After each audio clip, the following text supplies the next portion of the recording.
Welcome, everybody, to the Haberman Institute for Jewish Studies. Thank you for joining us. For those of you who are used to seeing our executive director, Matt Silverman, here, he is tonight with his family as his grandfather passed away yesterday at the age of 96. I am Art Hessel, the vice president of the Haberman Institute, and I'm acting as Matt's proxy this evening. It's my pleasure to welcome you and to welcome back Professor Ori Soltes, who will be exploring the changing face of Jewish art in the modern and contemporary world. This will be the final program of the season in which we are exploring Jewish culture. If you missed our recent lectures on the Jewish aspects of Maurice Sendek's writing, on Jewish piano music from the late 19th century St. Petersburg, and the Jewish aspects of Richard Wagner's operas, we invite you to watch them at your leisure by clicking on the video recordings link on our website, habermaninstitute.org. And remember, our website contains over 200 presentations, some video, some podcast. Before moving to tonight's lecture, I want to mention our next program, which will be meaningful learning during a very difficult time for all of us.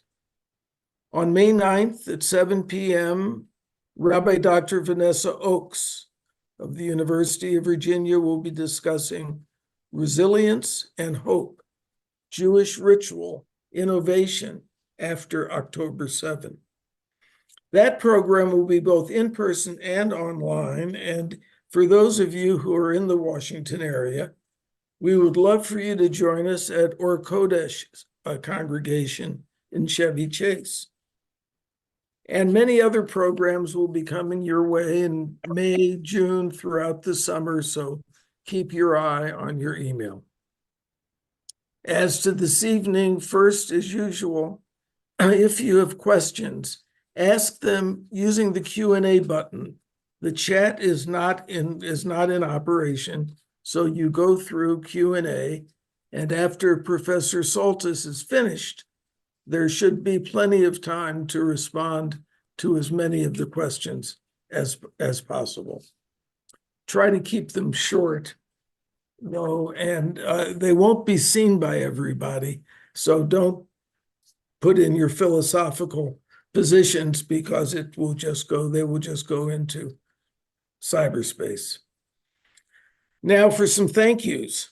First, a special thank you to the Jewish Residents of Leisure World. That's an organization that is helping to bring this program to the Leisure World community in Silver Spring. And thank you, as usual, to our good friend Andrew Ammerman for sponsoring our 2024 lecture series in toto.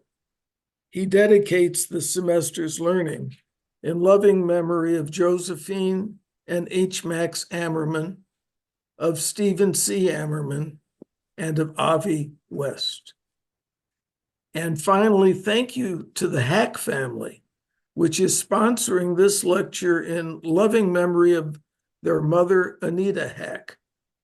Anita Hack had a love of family and a passion for art, culture, and beauty in the world, which she shared widely and passed on to her children and grandchildren. She was devoted to the arts. She enjoyed music, dance, theater, and most of all, the visual arts. She was an avid collector and appreciated beauty all around her, and was most happy when she shared her passion with others. Anita and her husband, Sam, valued enriching discourse and lectures that expanded their worldview. She deeply appreciated, for example, the Catholic Jewish Dialogue Group of Washington, which was co-led by their rabbi and friend for many years, Rabbi Joshua Haberman, the founder of our organization.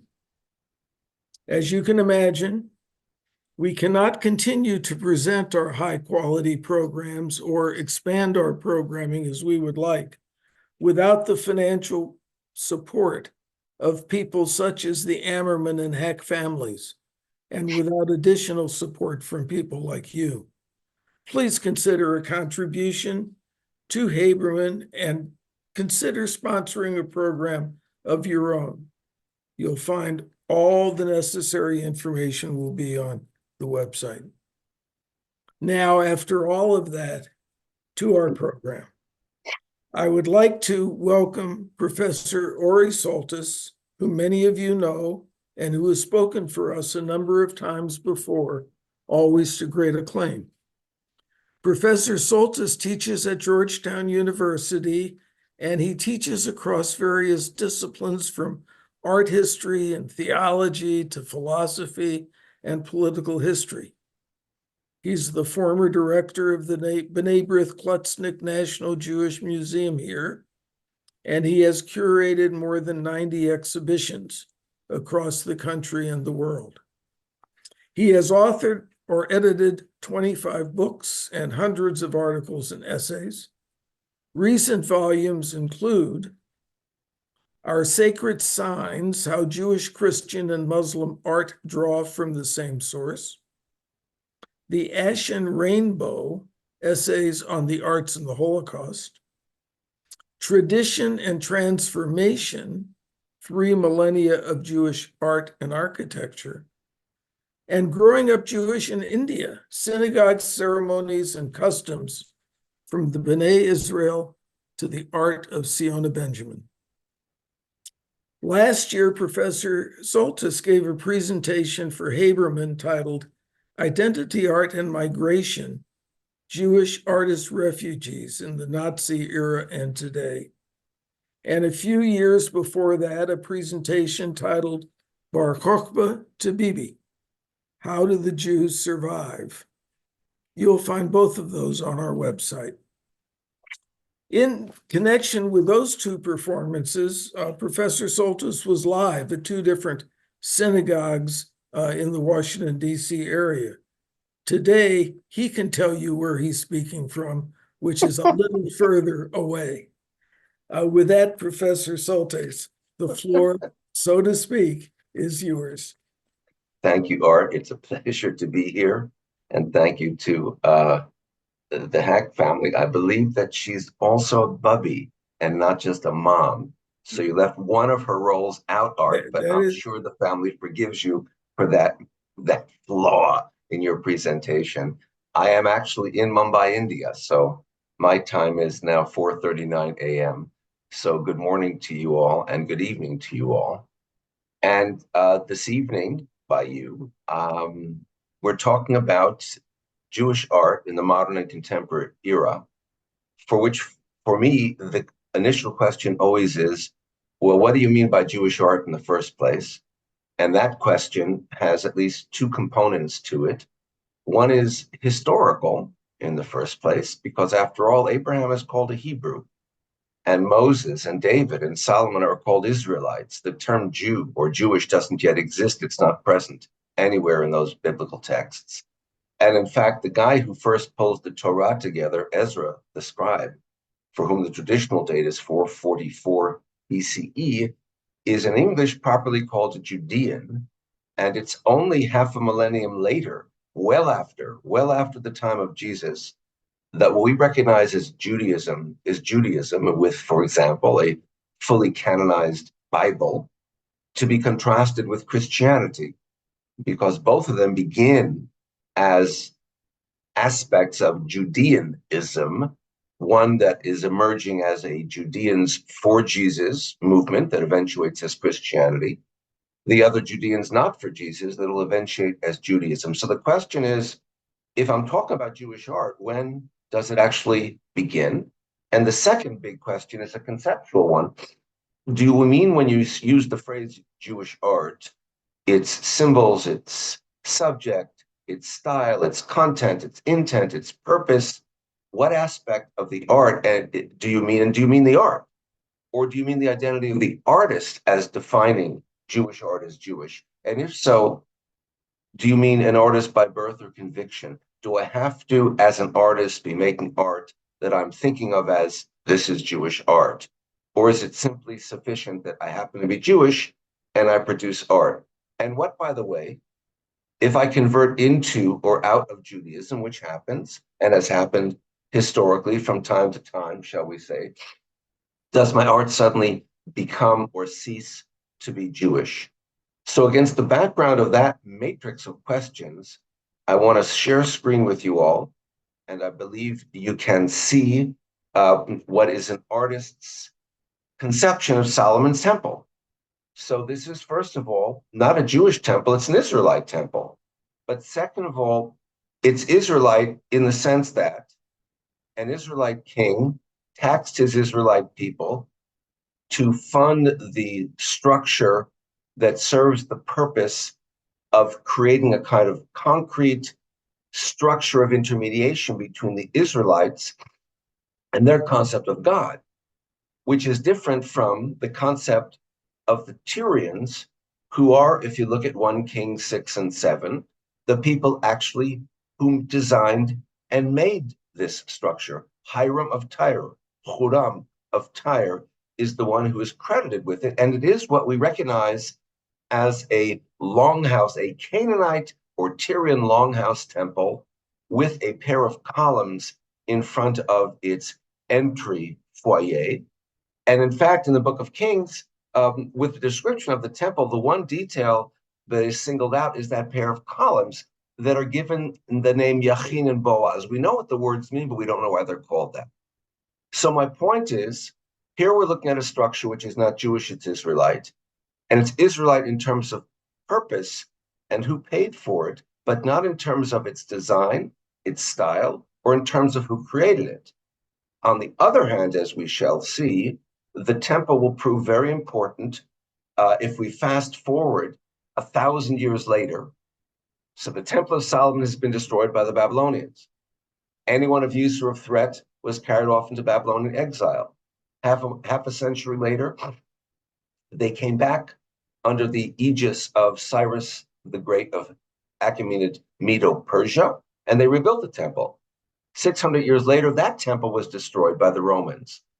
And it was destroyed ultimately by the general Titus, who was the son of the Emperor Vespasian, who had begun what proved to be a 5-year-long frustrating project for the Romans of suppressing the Judean revolt against Roman power. This was not a revolt because of religious oppression, because the Romans were not oppressing the Judeans at all. In fact, Judaism was called religio licita by Roman law and the Roman judicial system. It was not only accepted, it was a protected religious perspective, so that the half shekel contribution sent annually for the upkeep of the temple was regarded as sacred funds and protected by Roman soldiers and by Roman law.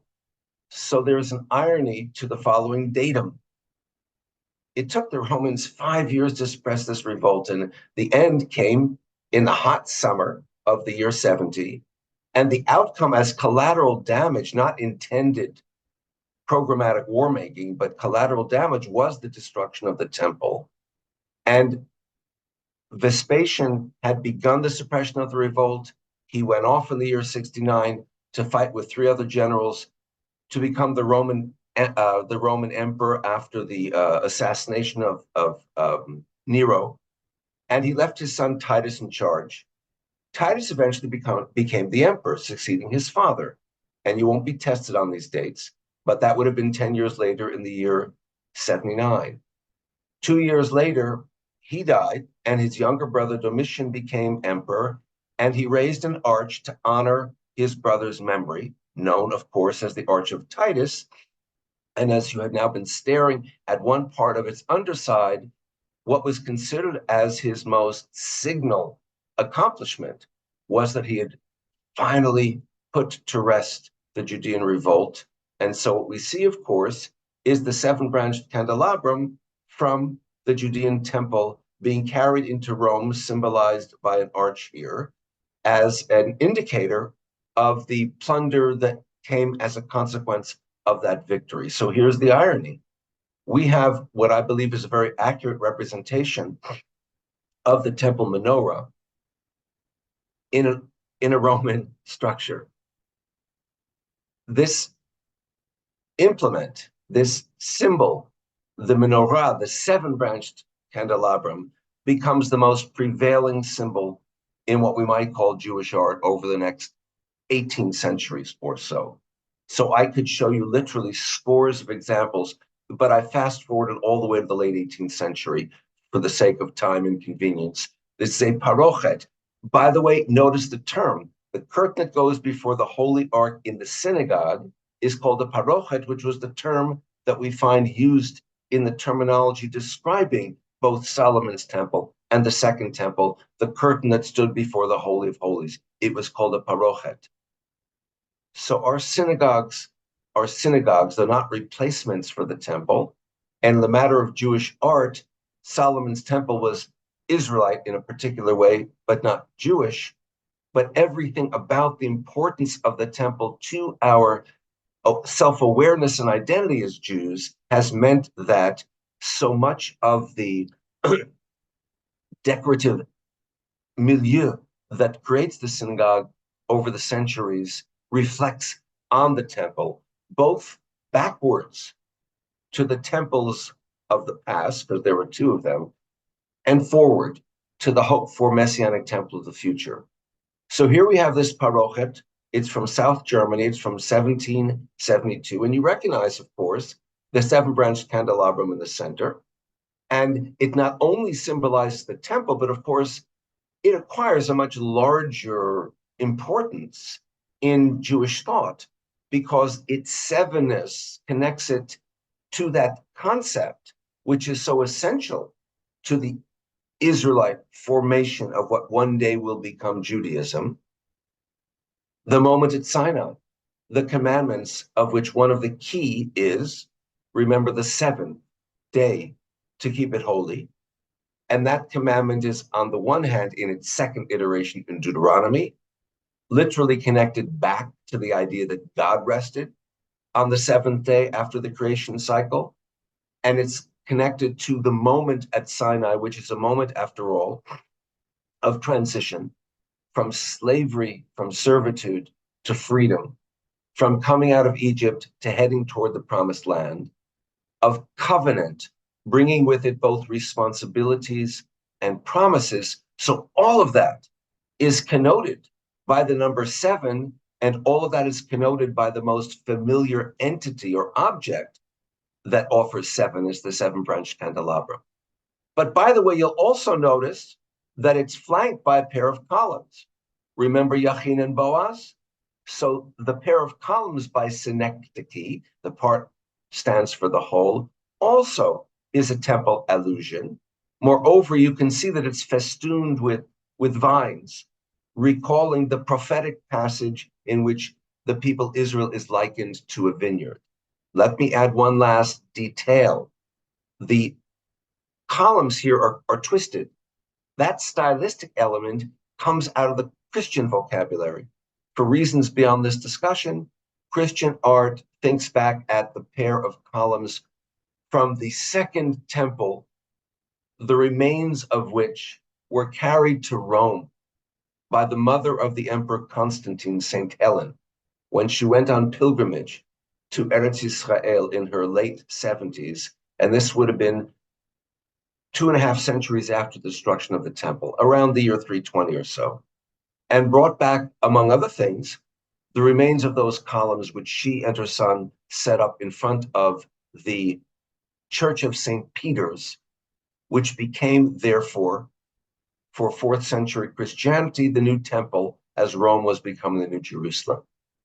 When 1,200 years later, the great architect and sculptor and painter, Gian Lorenzo Bernini, created this extraordinary structure in the midst of the new Church of St. Peter's called the Baldacchino, that hovers over the putative tomb of St. Peter, where the nave and the apse and the transepts all come together.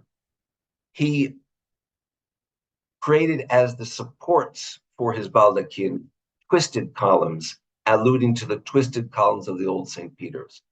And he was so renowned as an artist that the notion, the Christian notion, that those columns, Yachin and Boaz, had been twisted, spread not only within the Christian world, but beyond, into the Jewish and in some cases even into the Muslim world of art.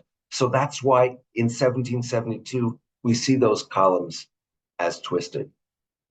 And conversely, here I'm showing you a detail of a lintel from a synagogue at Capernaum, on the southwest corner of the Sea of Galilee, that dates from the 2nd, 3rd century. And you can see that among the decorative motifs here is a six-pointed star. And guess what? That ain't no Jewish symbol. It's not a Jewish symbol. It is within the vocabulary of Jewish, Jewish, Christian, pagan decor.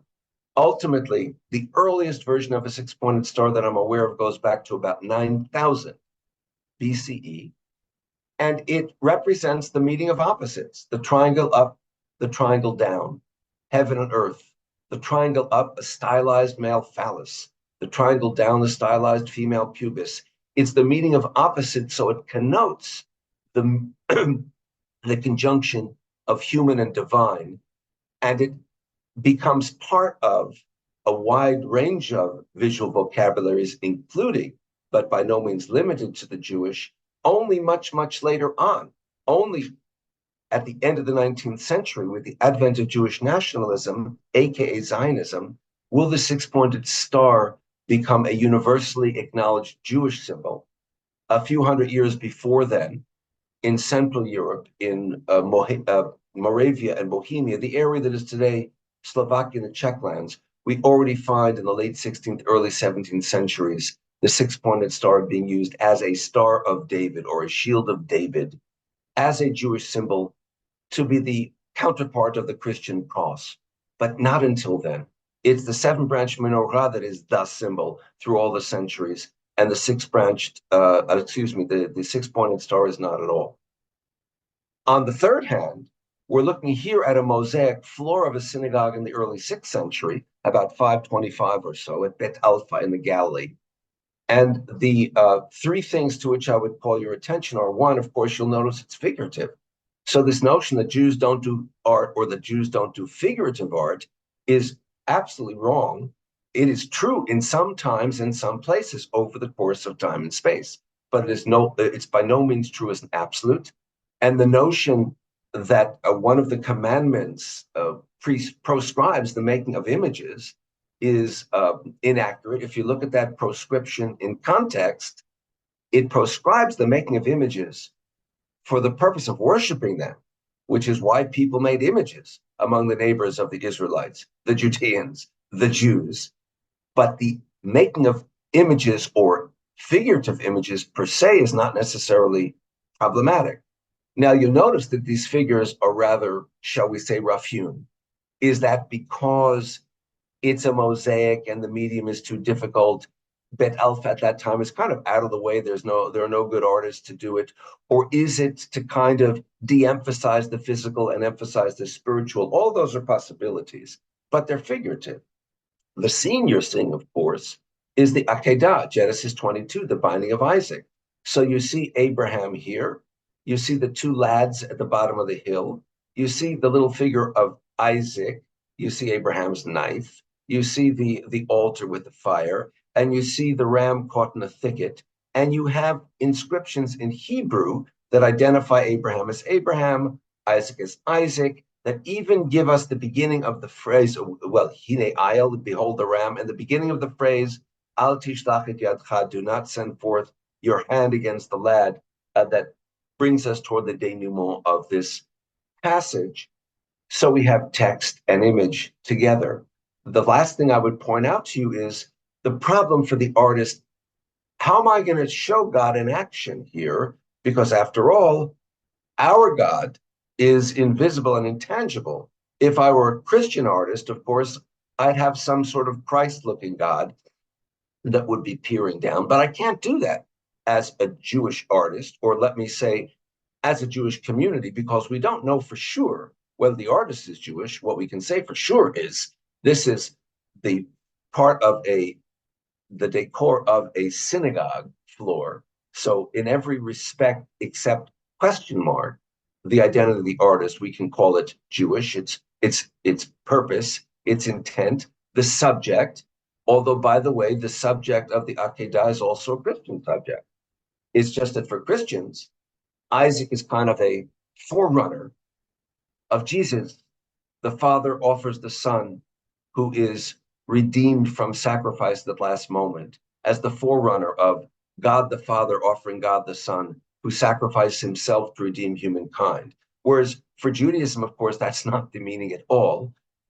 The meaning is the transmission, generation by generation, of the covenant that is begun very much, not at this moment, but begun to be shared at this moment, because Abraham's personal covenant has now also become Isaac's personal covenant. Because just as Abraham didn't question God, Isaac didn't question God. Isaac didn't question Dad. He said, as you may remember, going up the hill, I see we've got everything we need except the animal. What's the deal? What's the deal, Dad? That was a paraphrase, not a precise translation. And Abraham responds saying, don't worry, the Lord will provide. And surely at this moment, when he's being laid on the altar and his tushy is getting warm from the fire that his father has kindled, and his dad stands over him with that big kitchen knife he stole from Sarah early that morning, that might be the moment for Isaac to say, Pops, are you sure you know what you're doing? He doesn't. So his faith is absolutely as ironclad as that of his father. So he earns, as it were, the carrying forward of this covenant, which later on at Sinai will become a national covenant. But the artist has to show God in action. And the solution to the problem is we have the phrase, the hand of God, just as we have the phrase, the voice of God. So he shows the hand of God, as it were, reaching out of this sunburst. And if you look carefully, you realize there are 7 rays for that sunburst. So that idea is also conceptually there. Well, if I fast forward to the late 18th century again, or early 19th century, to a tas, a shield that would be placed on the Torah, I recognize, first of all, guess what? This is a work of Judaica. If there's any place and any circumstance in which I would not expect for there to be figurative representation, it would be on an implement that adorns the Torah itself, an article that by definition is devoid of any kind of illustration, lest in any way, shape, or form it be confused just physically with Christian Bibles, which were illuminated again and again and again as a practical matter, because the level of literacy in the Christian world was relatively low throughout the medieval and Renaissance and Baroque era. And the images were necessary to tell the story, not needing the Torah. And in fact, you need to study the Torah in order to be able to read it, because it's got no punctuation. It's got nothing to help you except your study of it. So nonetheless, here we have no less than the figures of Moses and Aaron, as it were, left and right, as part of the decor of this tas, together with our friends, the columns, Yachin and Boaz, together with the crown, the keter, which is a pun. It's the keter Torah, the crown of the Torah, but it also suggests a Davidic crown. So it's got messianic hope. And of course, we've got the stylized representation of the Decalogue, which is, after all, the 10 Commandments, the Torah by synecdoche in the first place. So everything about this screams temple, Torah, Torah, temple. And guess what? This wasn't made by a Jew. Almost certainly not. Because for various reasons having to do with guild restrictions, you join a guild by swearing in the name of the Father, the Son, and the Holy Spirit. That's not what a Jew is likely to be able to do and remain Jewish. Most always within the Christian world until the middle of the 19th century, Judaica was being created by Christian artists for Jewish clients. So if this is Jewish art, it's Jewish art because it's emphatically serving a Jewish purpose. It's got symbols on it that are Jewish, or in some cases, you could say, could be shared, Jewish and Christian, the pair of columns, the Ten Commandments, even the crown, which, if this were a Christian object, perhaps would be a messianic symbol, a symbol of Jesus as the descendant of the house of David. Even Moses and Aaron could be part of the Christian vocabulary, because anything in the Hebrew Bible is for Christians Old Testament, so it's not part of their tradition. It is exclusively, as the Hebrew Bible, without any other texts, of course, part of the Jewish revealed tradition.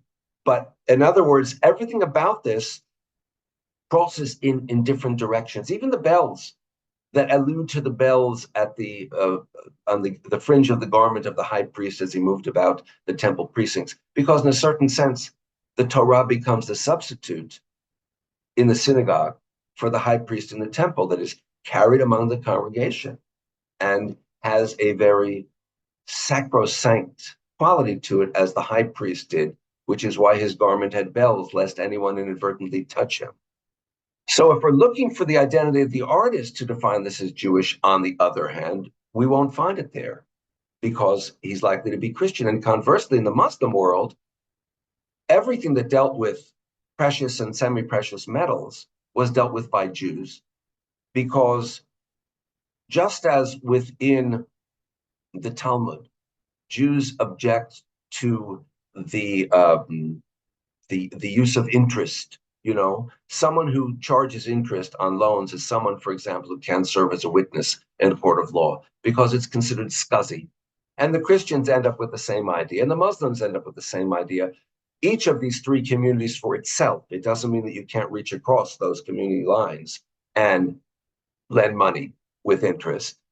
But in Islam, it ends up taking a bit further, so that even working with the kinds of metals that are used for coins is considered scuzzy. That's a very formal art historical term, you understand.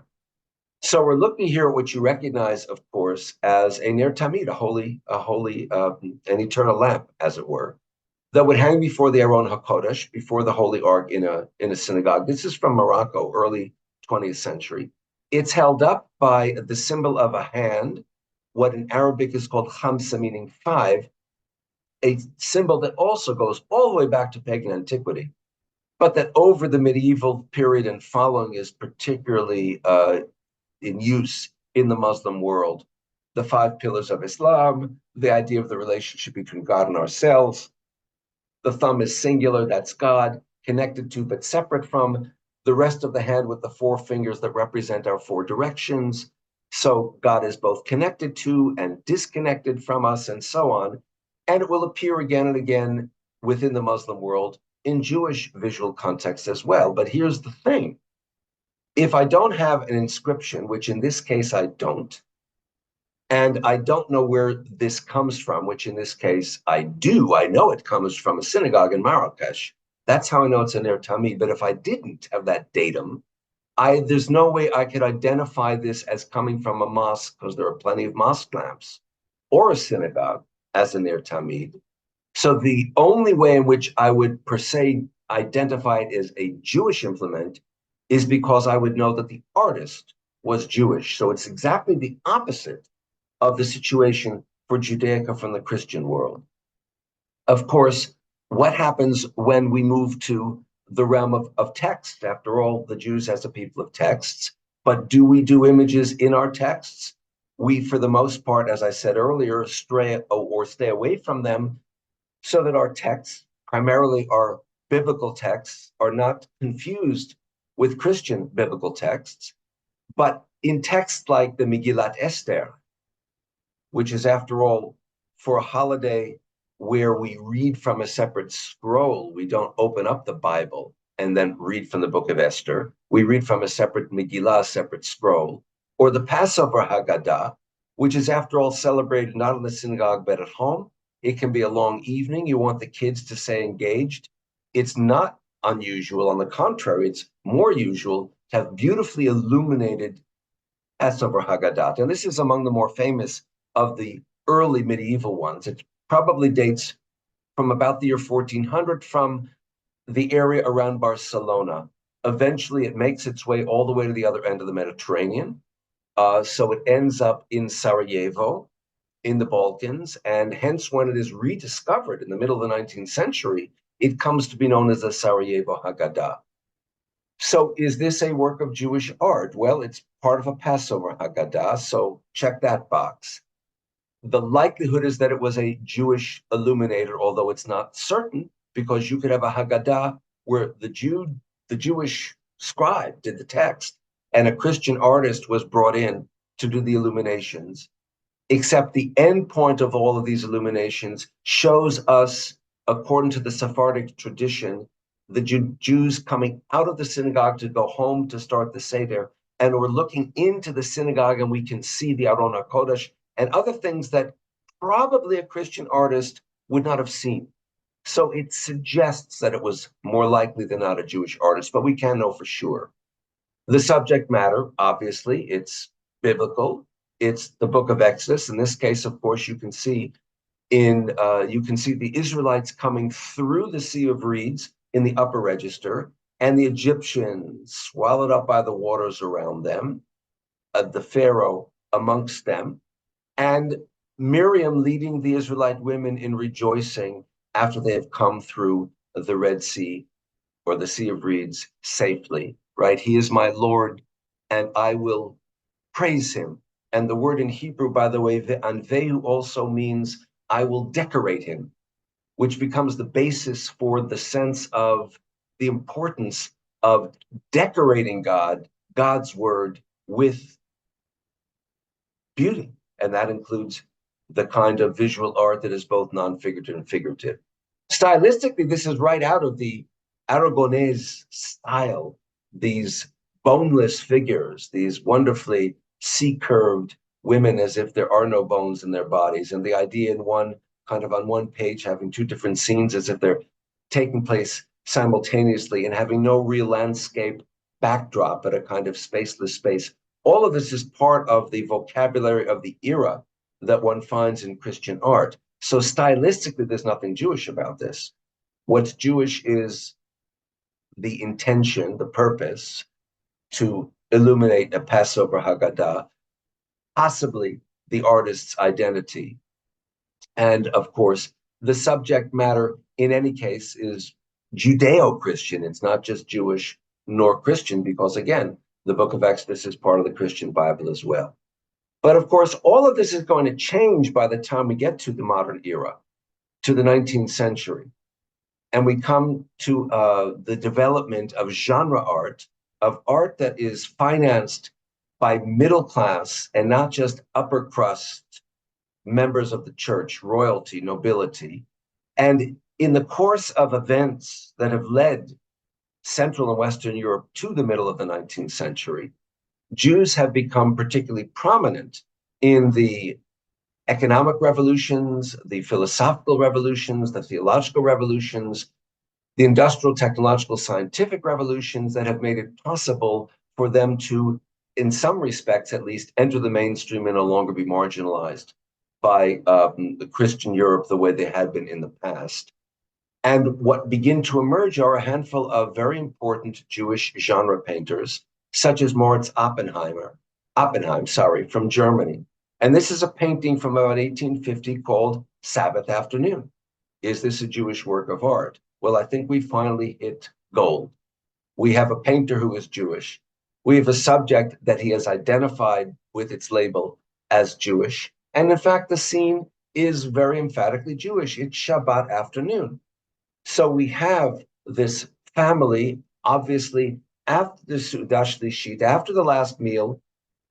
And what are they doing? They're studying a Blat Gemara. We can recognize this as a Talmud text. But notice, by the way, how he has constructed this painting, because it also gives us an insight into the complications for Jews who are now part of a new world in which, in some respects, they're allowed to be part of the mainstream and not marginalized.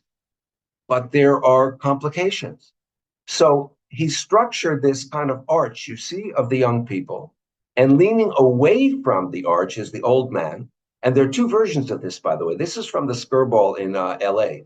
Israel Museum in Jerusalem, the old man is wearing a kittel that is white. He's all in white. So it makes him even more emphatically different from the young people. Bathed he is with his eyes closed in the afternoon sun. And we can see that the little kid, maybe it's a pre-bar mitzvah boy, practicing his bar mitzvah speech to grandpa. But visually, that little boy is part of this archway. And what to repeat is going on inside of that archway. The young, let's assume, father is clearly expounding on whatever passage they've been reading in the Gemara. But to whom is he expounding? God forbid. Oh my God, it's women. They're not off in the kitchen where in the old reality they would have been. And it would have been the men studying the Talmud on this wonderful sunny Sabbath afternoon. They're part of the study of the Talmud. It is a new world. And yet, that not only doesn't contradict the idea of this Jewish, it in fact reinforces the idea that not only in the obvious way, this is called Sabbath afternoon, but more subtle ways, the construction of the image itself, we are talking about a very specifically kind of Jewish image by this very secular Jewish painter, who, by the way, was renowned for German national kind of subjects that he did as well, German nationalist kind of subjects that he did as well. I should be more specific, Prussian nationalist subjects. What happens, and I can try and blow this up, but forget it, it'll look messy. What happens, on the other hand, if we turn just a decade or so down the road to someone like Pissarro? Camille Pissarro comes from St. Thomas in the Virgin Islands. His father was a very successful grocer, and he really hoped that his son would go into the family biz. But clearly, his father had a very open mind and financed young Camille to go for a year to Paris, where people were starting to gravitate to become an artist. And ultimately, that's where he stayed. He never came back, and he becomes one of the founding fathers, the oldest of the big Monet, Renoir, Sisley, Pissarro. He's the oldest founding father of Impressionism. And we ask ourselves, is there anything about this image other than the fact that Pissarro, a highly secular Jew, was nonetheless a Jew that would cause us to call this Jewish art? And the answer is, in the image itself, no. But if we look at the image from a couple of different other angles, so by the way, you may have noticed that I've been subtly, as we've moved through time and space, been shifting the criteria of definition. I've been shifting the angles of looking at things with respect to the question of, is this Jewish, in quotation marks, Jewish art or not? So the two things that I would say most, the three things rather, I would say most obviously about Pissarro and his work are: one, he is the first artist who explicitly articulates the idea of the responsibility of the artist for tikkun olam, that it is not just our job when we discover new things about art to share it with our fellow artists, but we should translate that into sharing it with the larger world. It's a social obligation and not just an aesthetic obligation. And he explicitly talks about this in letters to his son. Two, if you compare Pissarro to Renoir and to Monet and to Sisley, you can always, once Monet has hit his canonical style, identify Monet in a second. Ditto Renoir. The same Sisley. With Pissarro, it's not so easy. If you don't know it's a Pissarro, you may not know it's a Pissarro because he's constantly searching, constantly looking for new stylistic directions. He is very eclectic as such. And one might say, and one might suggest, that that in part derives from his restless Jewish mentality. And by the way, embedded in that, folded into that, is the fact that he was the one reading the science of optics and spectroscopy that were newfangled ways of thinking about the functioning of light and color that had come about in the 1830s and 40s that led, among other things, in the direction of photography, but on the other, ultimately by the 1860s and 70s, to Impressionism, which is all about light and color. He's the one reading and writing about it. Monet wasn't, Renoir wasn't, Sisley wasn't. So is it, this is just speculative, I can't prove it, is it something about his Jewishness that inclines him toward that kind of an intellectual directionality and a textual basis for the visuals that he's producing? And thirdly, in this particular image, even though it's small, I think you can probably see that it's not standard issue impressionist style. It's pointillism, which is the invention of Pissarro's son's friend, Seurat, who began to take the impressionist idea of these rough-hewn brush strokes and turn them into little points of the brush to create your color. And for about 3 years in the mid-1880s, and that's when this painting dates from, Pissarro experimented with that form of visual self-expression. He was, unlike Renoir and Sisley, not afraid, ashamed, or uncomfortable in his experimentation and in his exploration with learning from the next generation, and not once the Impressionists who had been outcasts became established, saying, we don't want anyone else in as part of our group. So if I look at Pissarro's work as Jewish, it's from a whole range of different angles of possibility, and none of it is certainty, rather than looking at a particular work of art. At the same time, by the end of the 19th century, one of the more interesting developments among art-making Jews is the reemergence with a fervor of a characteristic art form that goes back to the 13th and even perhaps the 12th centuries. It's called micrography, micro small graph writing.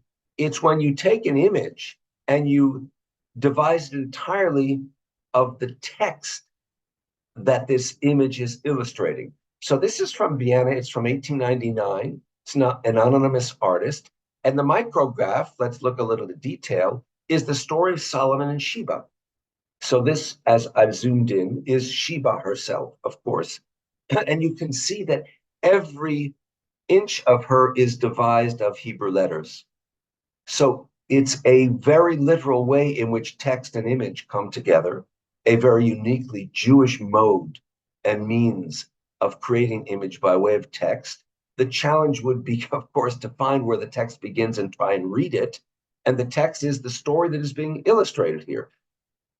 Jewish text in the visual sense did not go where Arabic goes, calligraphy, all kinds of distorted letters and so on, which is its own beauty, beautiful mode of expression of its own. I think I just said of its own twice. Anyway, but the Jewish version of that was to do these kinds of extraordinary micrographic images. Of course, by this time, Judaism as a religion that was being moved from front and center by a Central and Western European world that saw religion as less front and center, which is what made it possible for Jews to become mainstream and not marginalized, had been succeeded by the 1840s, 50s, 60s, 70s, culminating in a treatise, or actually a pair of essays, by the German political pamphleteer Wilhelm Marr, M-A-R-R, had been supplanted by the notion of Jews as a race and ethnicity,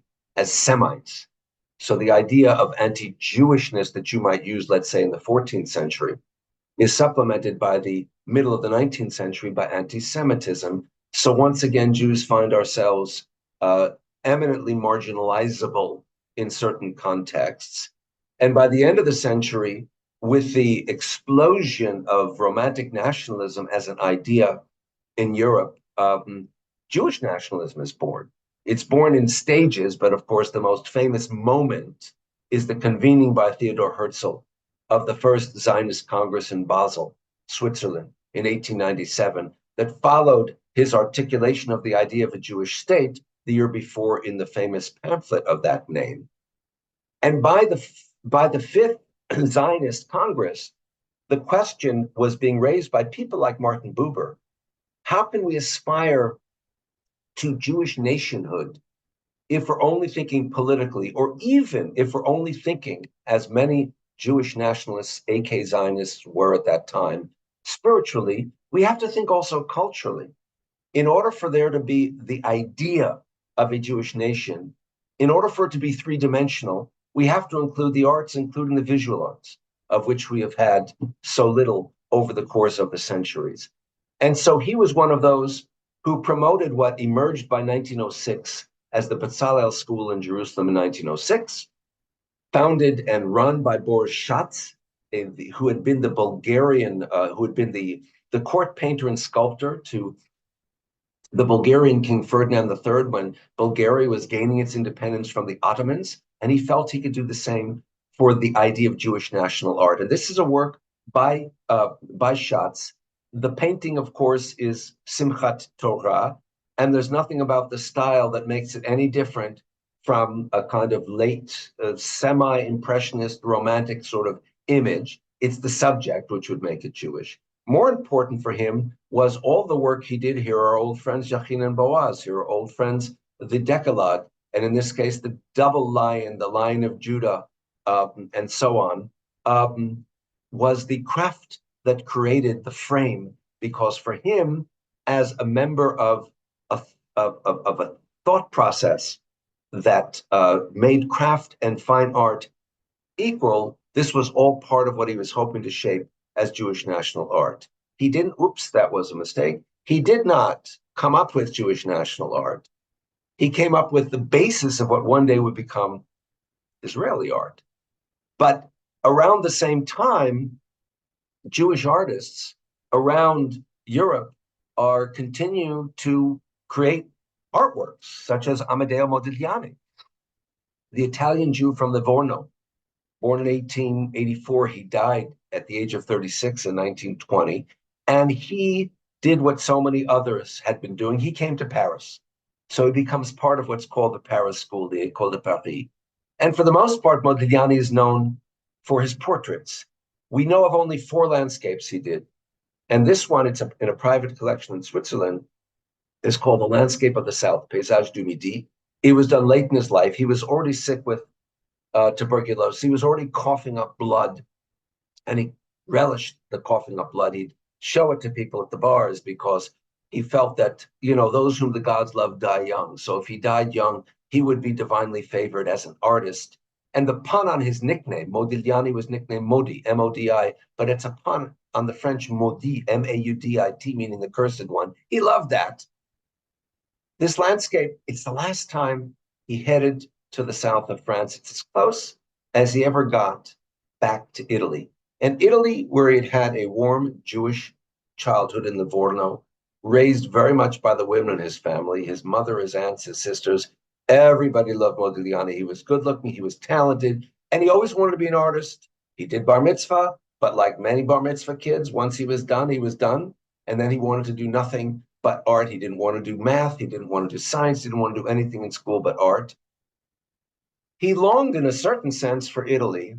And I would argue that in looking at this painting, what we recognize is an unconscious aspect of his very secular Jewish identity that imprints itself on the canvas.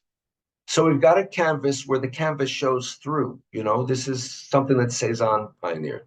We've got a road leading into the distance. That's something that we see in Corot, an earlier French painting. Cézanne also tended toward a structure where he had a mountain in the background, Mont Saint-Victoire, outside Aix, and he'd have foliage in the middle ground and architecture in the foreground, or sometimes those last two, vice versa. And what you see that Modigliani has done has kind of turned both the architecture and the mountain into one massive structure. And peering out of it, a rather dark window. It is a rather depressed and depressing painting.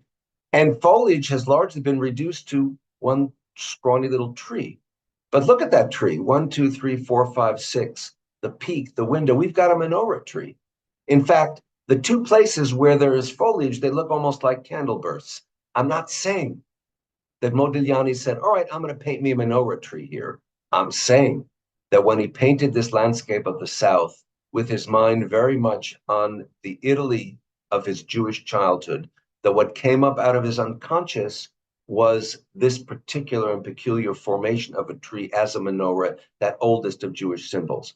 Conversely, this is about 1917. 10 years later, another member of the École de Paris, he came from Lithuania, this is, of course, Jacques Lifshitz, creates this work called Pierrot Escaping. Pierrot is that key figure in the Commedia dell'arte that had originated in France, went back to Italy and went to Italy, back to France, street theater, in which Pierrot is the clown who is weeping inside. He's in love with Colombina. She's not interested in him. She's having an affair with someone else. He's going crazy. And meanwhile, his antics are making you and me in the audience laugh. And so Lifshitz has given us his Pierrot. He's one of the pioneers of Cubist sculpture, reducing reality to geometric forms in a rather flattened manner. And Pierrot looks like a Star of David, does he not? This stylized Star of David, who is incidentally trapped. He's caught because in front of him is the ladder of escape, which, as you can see, leads nowhere. He can't escape. He's between it and the window frames not one, not two, but four cruciform elements. You can't escape being a Jew by trying to escape being a Jew, by emulating Christians, by assimilating to Christianity, by converting to Christianity. A Jew is a Jew. And so his Pierrot has become a symbol, I think, of the Jew in the modern era who wishes to escape and finds he cannot. And of course, this is 1927. This is almost prophetic, because if we jump forward another 10 years to Chagall's painting known as White Crucifixion in the Art Institute of Chicago's collections from 1938, the year of Kristallnacht, the year when Nazi violence across Germany against Jews, Jewish synagogues, Jewish stores, Jewish homes, Jewish communities, first it burst out in a rather extended manner. That's the year in which, in response to that, Chagall, the painter from Tsarist Russia, who is from Belarus, actually, within Tsarist Russia, who is at this time in Paris, having come to Paris like they all did, gone back at the time of the revolution, established a school in his hometown of Vitebsk, having fled Russia again as it had become the Soviet Union by the middle of the 20s and come back to Paris. Here he is depicting a Christ, the preeminent Christian symbol, but whom he's transformed to turn him into a Jewish symbol. The loincloth that looks remarkably like a talit. Instead of angels hovering over the crucified Christ in horror, we can recognize these as elderly Jews. In fact, one of the old men has a tefillin box on his forehead. We have a synagogue that is burning. We have everything. Moishe Kapoira in Chagall's favorite language of Yiddish, his Momelashon, his mother language, everything topsy-turvy when we see these attackers. And his frame of reference would have been the aftermath of, well, the revolution and its aftermath in Russia, the whites, the Mensheviks against the Reds, the Bolsheviks, in which Jews were constantly caught in the crossfire. That's, it seems to me, what we've got here, the Bolsheviks. We've got this guy with a pack on his back. In Yiddish, to have a pekel or a sekel on your back is to have a world of troubles. This figure appears again and again as the consummate symbol of the Jew. Prayer books, the old lady falling off the canvas, this old guy running off with the Torah scrolls protected in his arms, another with a placard on his chest, which X-rays show originally he had written on it in German, Jude, Jew, Jude. For whatever reason, he decided to excise it. The only symbol of hope, it seems, is this little boat of refugees, with one guy even wearing what looks like a kind of kova tembel, a fool's cap, which is associated with the developing kibbutz and moshav in pre-Israel Palestine, because the seven-branch candelabrum is not the symbol of hope. Count those candles. There are only 6 of them. The seventh, the Sabbath, the salvation, is missing. And more importantly, the only empty space is the space occupied by this white flame emanating from a Torah scroll toward the ladder that, if this were a Christian Christ, would have Joseph of Arimathea and Nicodemus on it, gently, lovingly, lifting the body from the cross for interment. It's empty. There is no salvation for this Savior, because this is not the Christian Savior of humankind. This is a suffering Jew. And so Chagall has radically transformed that most Christian of symbols into a symbol of Jewish art. Of course, that's the dawn, the eve of the Holocaust.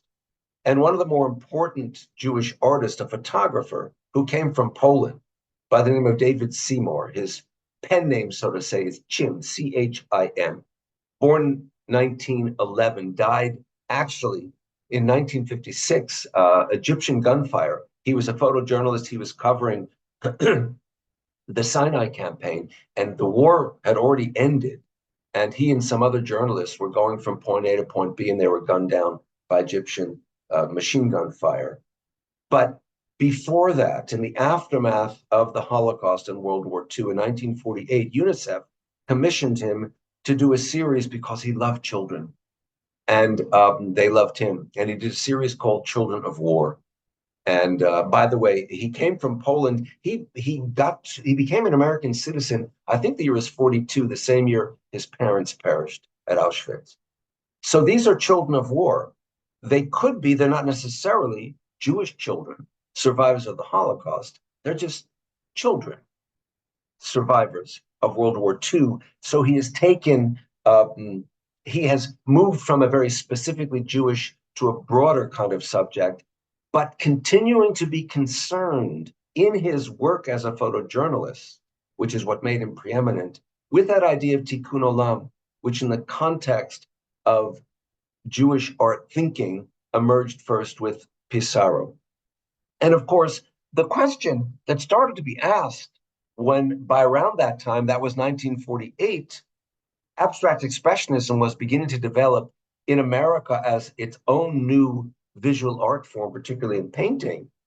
Among the Jewish abstract expressionists, by about 1950, their tendency in abstraction was to create these large swatches of color. The actionist, like Jackson Pollock, not Jewish, explodes on the canvas. Mark Rothko, in this painting called White, Red Over Pink, is putting the world back together on the canvas. So it turns out that these Jewish abstract expressionists were asking themselves, what is Jewish art? Where do we fit into the history of Western art, which has been Christian for so long? How do we respond? How do we not respond to the Holocaust? And the answer in an abstract way, which was unrecognized by most art historians, including the big two, Clement Greenberg and Harold Rosenberg, both Jews, who saw no content here. They just saw this is all about form. And I have been saying now for 40 years, no. This is also about content. It's tikkun olam. It's putting the world back together again. Your eye is drawn toward the center of this large painting, which, by the way, has no frame. This was an innovation for abstract expressionism. So there is, in a literal sense, no disconnection between the outer world and the world of the canvas. And look even more emphatically at the work in the National Gallery of Art by Barnett Newman of 1950 called The Name 2, except there is no The Name 1. And what do we have here? An all-white painting with two little strips of gold that create a kind of triptych. Where do I, as a Jewish artist, fit in? I create a triptych, that form of art which is so important to Christian art. It symbolizes the triune God, Father, Son, Holy Spirit. It's got the mother and child in the center, flanked by saints, or it's got the crucified Christ in the center, flanked by the two thieves. I'm taking that and I'm translating into completely Jewish terms. There is no figuration here because there would be no figuration of God. And what I am giving as a kind of triptych is not a true triptych. It's a unified painting with three components made up of white, which is the absence of color, except, look it up, white is also the totality of color. So to the question that was being asked theologically right after the Holocaust, where was the God of salvation when 1 million children were being fried in Auschwitz? To which the answer for some was, I'll never believe in God again. God was absent. There is no God. And for others, I wouldn't have survived without my belief in God. God was very much present there, or I wouldn't be alive. God was both absent and present, like color here. So color becomes the stand-in, the symbol of God, both present and absent on this canvas, which on so many different levels then addresses the question of the Holocaust. Meanwhile, of course, Israel has come into being. Does that answer the question? No. It gives you the continuation of what began at B'Tzalel, Israeli art, not necessarily Jewish art, because Israelis are not necessarily Jews and Israeli artists are not necessarily Jewish artists. And in any case, what about the subject? This is a work from 1971 by Agam, Yaakov Agam, one of the pioneers of kinetic art, and it's called Beating Heart. And it's a sculpture, as you can see, made up of these tubes, and if you touch it, it sort of undulates. It beats like a heart. Except look carefully. 9 tubes and 9 tubes, 18 tubes. Is that coincidence or is that intention? Only if I speak Jewish, which is to say Hebrew, the Jewish language, the language of Eretz Yisrael, do I understand the significance of 18, because the 2 letters that make up the word for life, chai, of which the heart, the beating heart, is the basis, add up in the numerology of those letters to 18. On the other hand, the Holocaust is not the subject that Israeli artists were particularly interested in, or Israelis were, until the early 60s, when the Eichmann trial in Jerusalem changes that dramatically. And so, for example, by 1975, one of the important sculptors and painters of Israel, Tumarkin, Yigal Tumarkin, creates this enormous public structure, a public monument, unheard of before the coming into existence of Israel, or even the pre-Israel Palestine of the 1920s and 30s, public statuary not available to Jews through all those centuries of diaspora. This is in Tel Aviv. It's called Holocaust Monument. And he has done what the Holocaust did, turned the world upside down. The most stable of geometric forms, as Pythagoras and Plato say, is the pyramid. And he's taken a pyramid, only he's flipped it upside down. He's given it the kind of bars that suggest a kind of prison. He's placed it not only against a backdrop of the irregularity of trees and the regularity of human devised architecture, but in the foreground, it is, of course, reflected, not by accident, in a body of water. The body of water undulates, so it seems to be evanescent, whereas that structure that he has built seems solid. But ultimately, the body of water is part of what God hath wrought, which will endure well beyond monuments and human structures and human wars.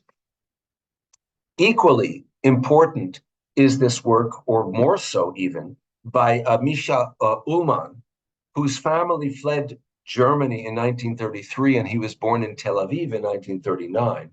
This work that he was commissioned to do in 1995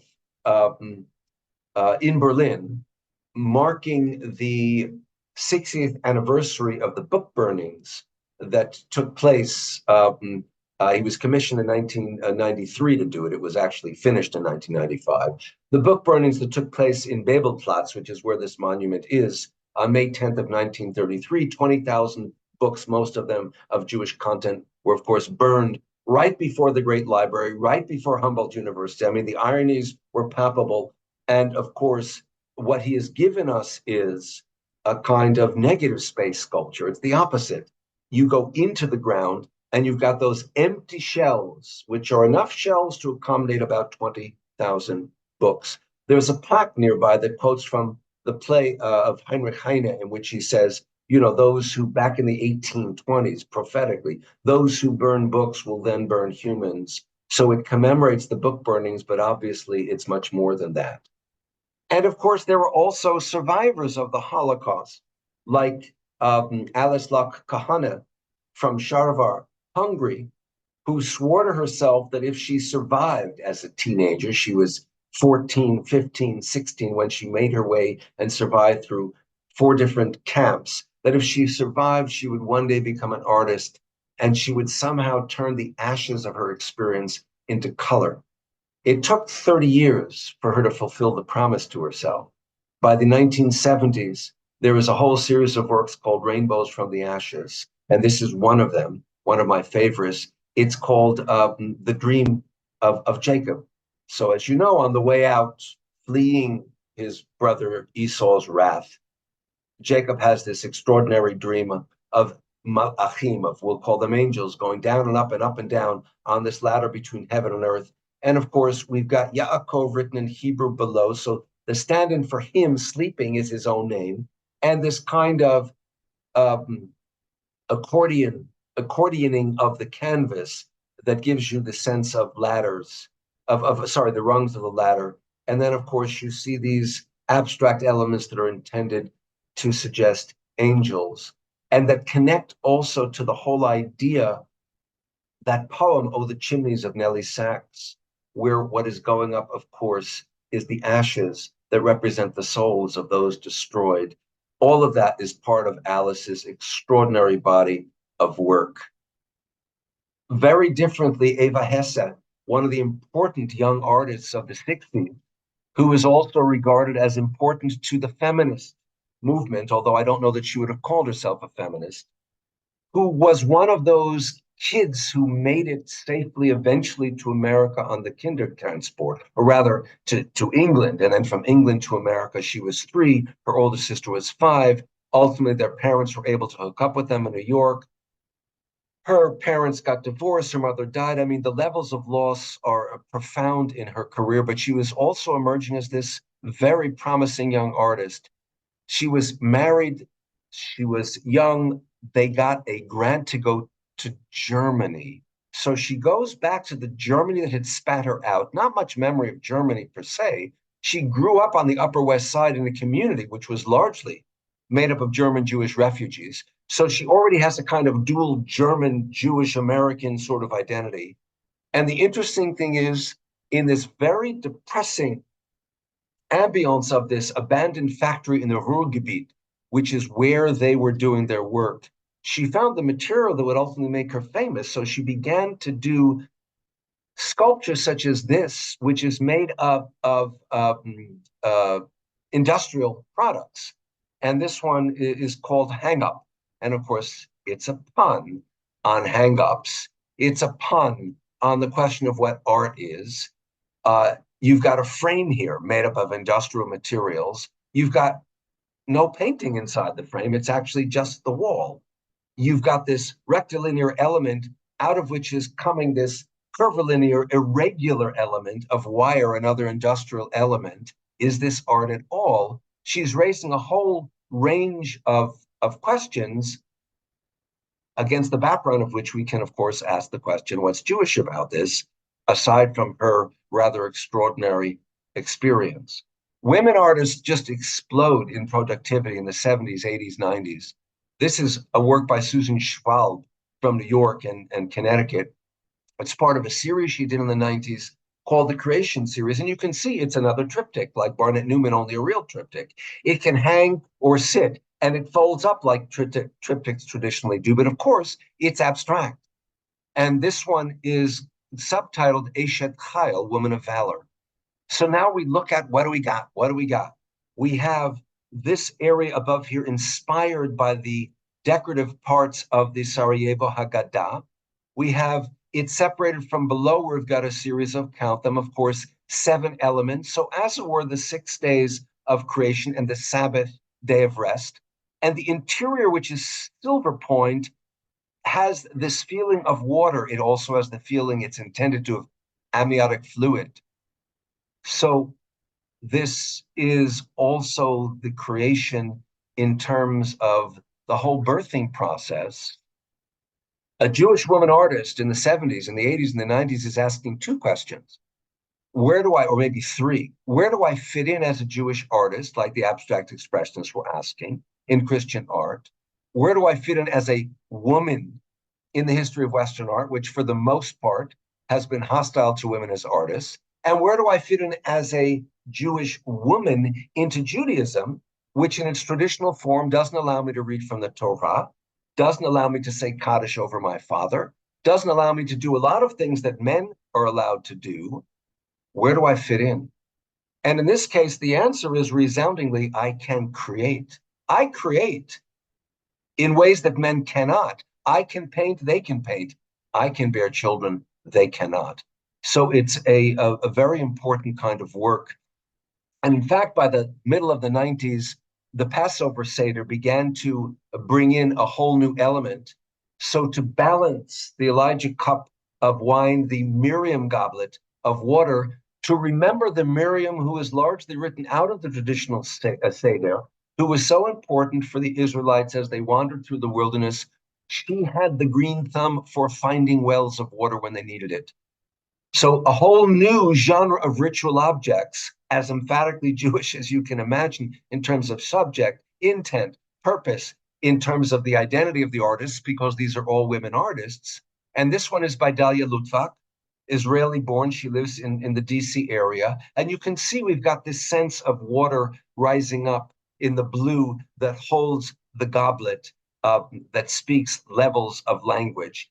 But if from Judaica, once again, we move just for a second to this image, it's the synagogue in Elkins Park, Pennsylvania from 1959, designed by Frank Lloyd Wright, preeminent architect of his time. He's not Jewish. And everything about the synagogue that he designed, he strove to symbolize Jewish meaning. This is supposed to suggest a combination of the tabernacle of meeting in the wilderness and Sinai itself. And had we the time, all the details in his synagogue are intended to connote Jewish symbols and to speak a Jewish symbolic language. But of course, he's not Jewish. So is this a Jewish object, this synagogue? It is in terms of intent, its purpose. It is in a certain sense in terms of its symbolic language, not in terms of the identity of the artist. By converse, this monument to the sons, the Yad Labanim, made by David Resnick and Bezalel Schatz, the son of Boris Schatz, in 1976 outside Jerusalem, in the aftermath of the Yom Kippur War of 1973. So you can see that one of the important elements are these kind of pyramids that connote Egypt. Is this more Jewish than the previous image? Obviously, the identity of the artists is that they are. Obviously, the location, it's Jerusalem. It is. It refers to a specific Jewish event, the Yom Kippur War. Is this more or less a Jewish architecture than the synagogue we saw a second ago? And as we wrap things toward the conclusion, this is part of a series that recently came out by Joel Silverstein. It's from his series called Brighton Beach Bible. And he has revisioned passage after passage after passage in the Hebrew Bible against the backdrop of his childhood in Brighton Beach. And Brighton Beach becomes for him the scene of the Exodus. The ocean becomes the Sea of Reeds. The characters he remembers from his childhood somehow connect by way of which you can see is a style that is interested in comic books, that is interested in B-grade films, to tell his own story. So this is just one of these images, and you can see casually this kind of angel hovering. Of course, Brighton Beach is a little bit like Jerusalem. It's got a lot of crazies. So it's imaginable that some guy puts on these wings, he thinks he's an angel. Guys are strutting around to show their muscles, all this sort of stuff. And it's a fusion between the elementa of his own personal childhood in Brighton Beach and his exodus from it to New Jersey, which is where he lives, and the story not only of the Exodus, but the larger story of the Hebrew Bible.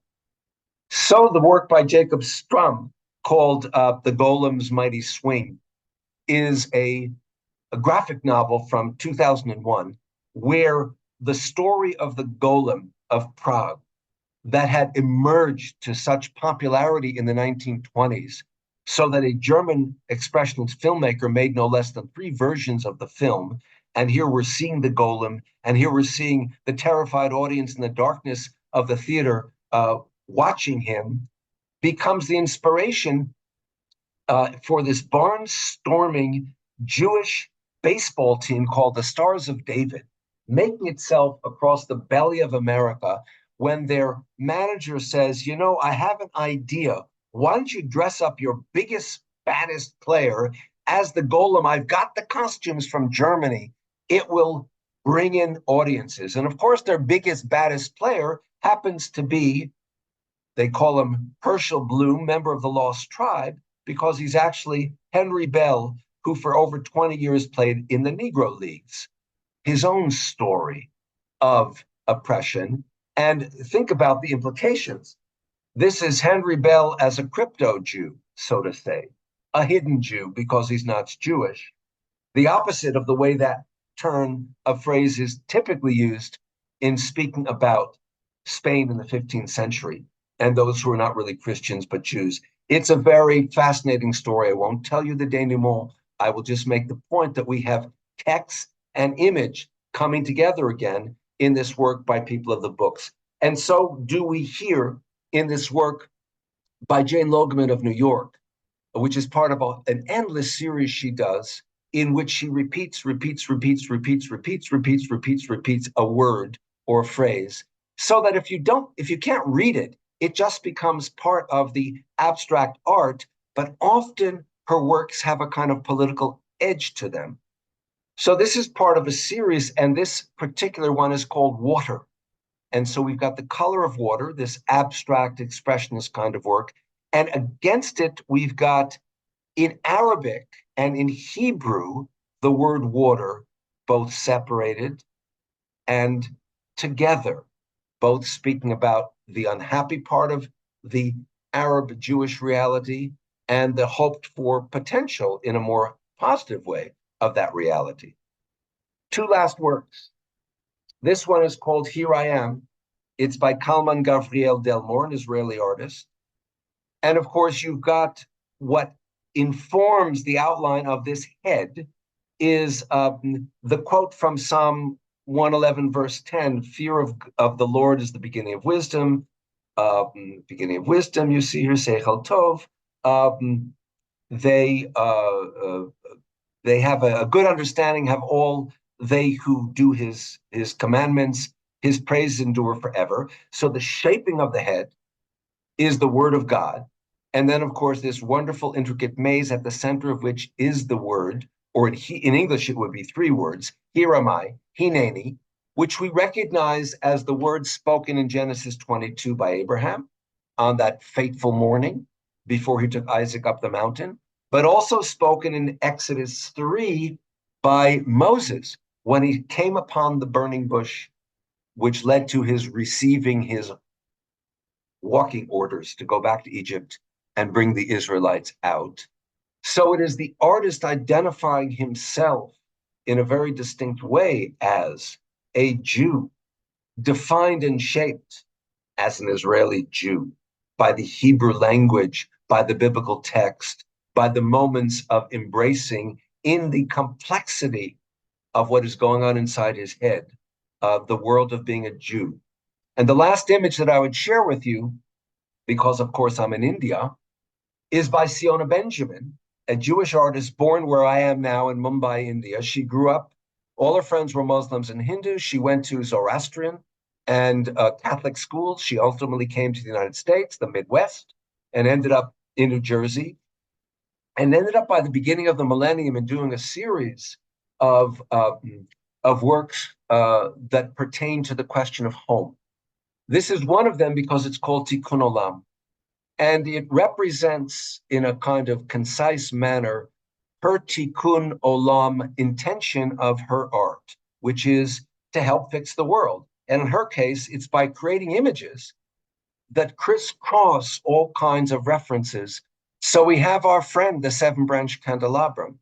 We have it terminating with a series of chamsa, stylized hands, over which there are these flames that look like small houses, because this is all about home. And the figure from whom those arms emanate, of course, come out of the Hindu vocabulary. It can be Shiva Nataraj, Shiva that dances and keeps the world together, but colored blue like Krishna is, on the lotus, which is the symbol of eternal life, of ongoing life, because the lotus closes up at night, it opens again in the morning. So it's life, death, rebirth, samsara, the circle of reincarnation. And she's told us what she's about by writing across the small canvas, Tikkun HaOlam in Hebrew.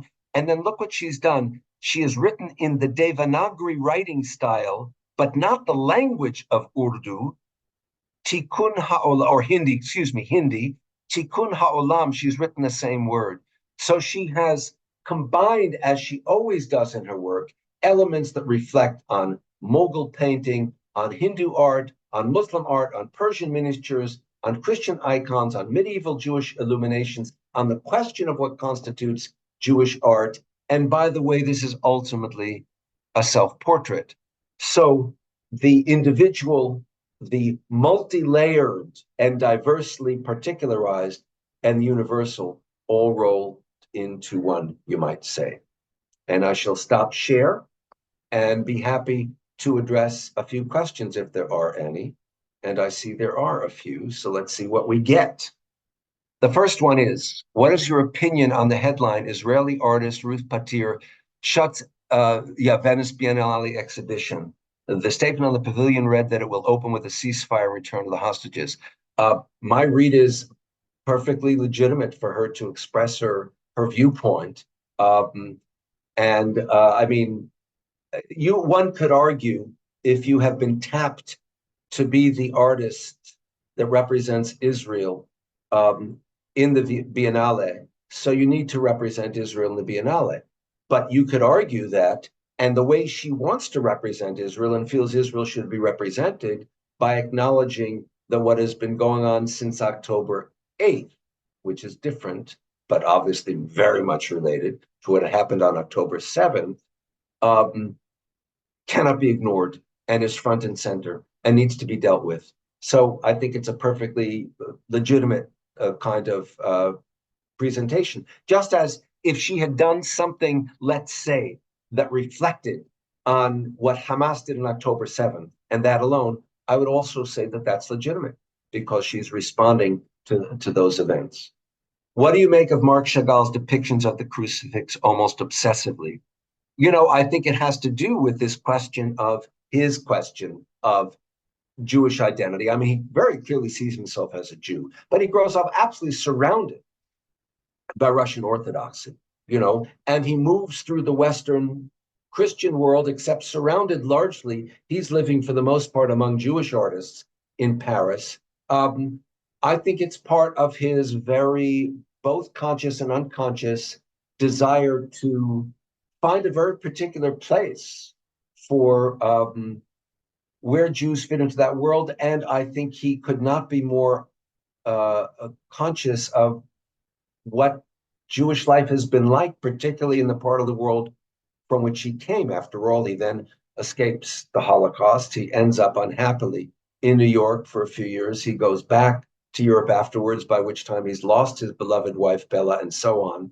All of his crucifixions, and I agree with you, it's almost obsessive, are in contexts which suggest a translation of this Christian into a kind of Jewish image. Next, can you please explain the implications of the argument of essentialism versus social constructionalism within arts to contemporary Zionist ideological beliefs? I'm afraid that would take me way too long. All I will say is there is no such thing as contemporary Zionist ideological beliefs because there are multiple Zionist ideological beliefs. I'll tell you honestly, I have always hated Bibi Netanyahu. I think his goal is himself. He doesn't care about Israel. I think he is destroying Israel. I recognize that and I call myself a Zionist. There are others who would call themselves Zionists who would, of course, completely disagree with me about that. And there's everything in between, and there always has been. So along those lines, different approaches to art also reflect that range and variety. And so essentialism, social constructionalism, and any other isms that we want to add have found and do find and will find a place in Israeli art and in the ideology of Zionism, in particular as it's expressed in Israeli art, which questions much more now than it did, let's say, 50 years ago when it was expressing itself. It's much more questioning itself now. Next one, why does the Moses figure on the Torah plate have horns? That's a long answer. I'll try and give it very quickly. When Jerome translated the text of the Torah into Latin in the Vulgate, and he was reflecting on the passage that speaks of Moses' face glowing with rays of light Parnay Or when he came down from the mountain holding those tablets in his arms. Um, that word can translate as ray or can translate as horn. There was already a long, not a long, at least a 300-year tradition of giving Moses horns, which grew out of the Christian ideology of Moses is for the Jews what Jesus is for the Christians. The Jews are allied with the Antichrist and the Satan because they don't embrace the Christ and therefore God. And the Antichrist and Satan have horns, so Jews must have horns. Therefore, if Moses is the big guy for the Jews, he must have horns. Michelangelo is following that tradition, although I don't think he has this ideological idea in mind. He's simply following what is already a tradition of misconstruing the notion of rays of art of light becoming horns. And on the Torah Tas, if you look carefully, you could see that those are not really horns, but they are rays. So in this case, the artist has tried to go that way. What is the meaning and significance of the Khamsa in a Jewish context? Well, on the one hand, it serves, as it does in the Muslim context, as a kind of apotropaic, a protective kind of implement. On the other hand, its fiveness comes to be associated with the 5 books of the Torah. Just as in the occasion where you have a Khamsa in the Muslim world, in the Christian context, it stands for the 5 wounds in Christ's body. So it serves multi-purposes. Next, you need to mention that Pissarro was from a Sephardic. No, I don't, but I will. Yes, of course he was from a Sephardic Portuguese Western tradition. And everything that this entails about modernity. He is not an Ashkenazi Eastern Jew. Yitzchak, I'm aware of that. I just didn't get involved with that, but I take it absolutely. No, he was not an Ashkenazi Jew. He was a Sephardic Jew.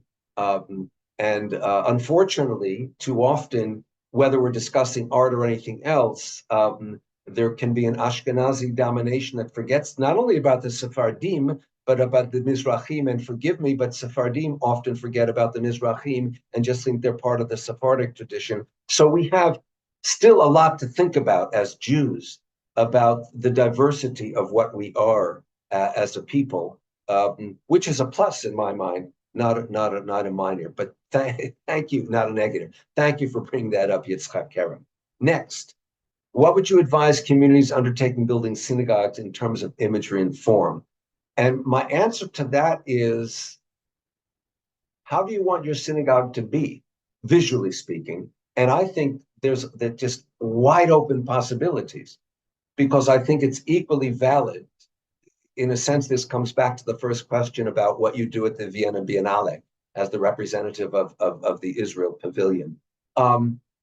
Equally valid to have a very kind of stark and streamlined and very devoid of decorative elements kind of synagogue. There's a magnificent one out in the Hamptons on Eastern Long Island, which falls into that category, although it's filled with symbolism anyway.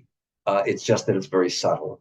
Or something that is, the other extreme is that wonderful synagogue in Brooklyn that engaged Archie Rand, the artist, to paint frescoes or wall paintings all over every surface of its walls. So they're surrounded in a manner that kind of emulates what the synagogue in the third century at Dura Europos would have been like.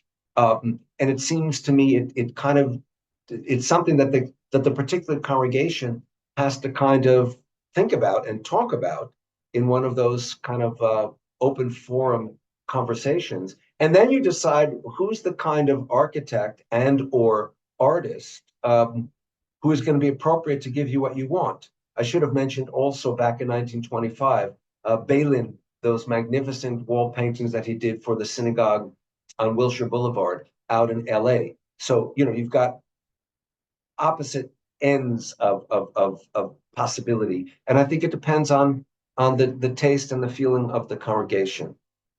Where does EBGI fit into the history of Jewish art? And I confess, I don't know if that is the name of an artist or is that a technology. I don't, so I can't answer that question. So I apologize. And if you shoot me an email, David, and tell me what he or she or it or is, I would be happy to answer the question. What other artists should we look into if we're interested in learning more about micrography? And are there Jewish artists working this form today? Um, there are. Um, there are a few in Jerusalem of whom I'm particularly aware. I did an exhibit that involved one of them, and at the moment I am blanking on his name.